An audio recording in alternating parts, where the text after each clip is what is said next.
Hi, I'm Dan Burgos, President and CEO of Alpha Nova Consulting, and I'm here to share a concept that typically gets lost with many manufacturing leaders. And so let's dive into it.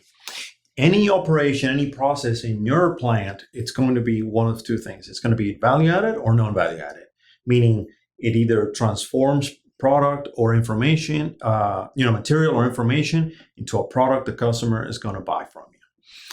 So that's value added. If it doesn't fulfill that, then it's non-value added. So I drew this I want you to think about your manufacturing lead time, right? There's going to be a component of non-value added, which is typically 95% of the time, and then the value added, which is 5%, typically on average. Some more, some less. And so what happens is that many leaders, when we engage with them in manufacturing, they have a tendency to focus on improving the value added, meaning let's automate, let's buy a faster machine, or things like that. And so what ends up happening, I just want to illustrate the difference so that we understand the difference between, or the difference in effect when pursuing value added versus non-value added in terms of improvement. When you pursue an improvement in this area, which is the value added, let's say you cut that in half. Let's say your lead time is, let's say it's 2 weeks. And the value added out of that is, let's say it's, a day or two. So if you cut that down, you basically have made this much of a difference. This is the percentage of improvement or the extent of improvement that you've made. As opposed to if we pursue the waste, the non-value added, the obstacles you have to actually deliver the product or service. When we focus on this area here, the non-value added, and let's say we're able to cut that in half, you can see the level of improvement here. I'll illustrate this with a metaphor. So think about the airline industry, right? Our journey to get from point A to point B.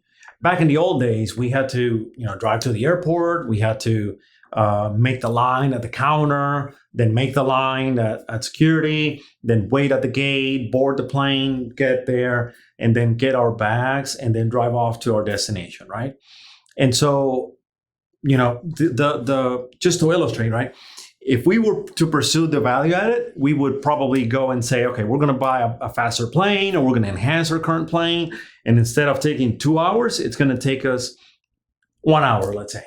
Well, the journey from point A to point B has really diminished marginally, right? From the time you get from your house to your last destination, that only represents 1 hour out of probably 8 hours of your journey, as opposed to what the airline industry has actually pursued. What do we see nowadays? They've eliminated the lines at the counter for the most part. They've given us options to get past security much faster. They've given us options to get our bags faster. And so, as you can see, they didn't pursue the value added, meaning getting a faster plane. They actually found ways to cut down on all of these areas, which actually make the majority of the difference when you're really trying to cut on your lead times. If you're watching this on YouTube, make sure to subscribe to receive notifications. If you have questions or want to learn more about us, visit us at alphanovaconsulting.com. I'm Dan Burgos, and thanks for watching.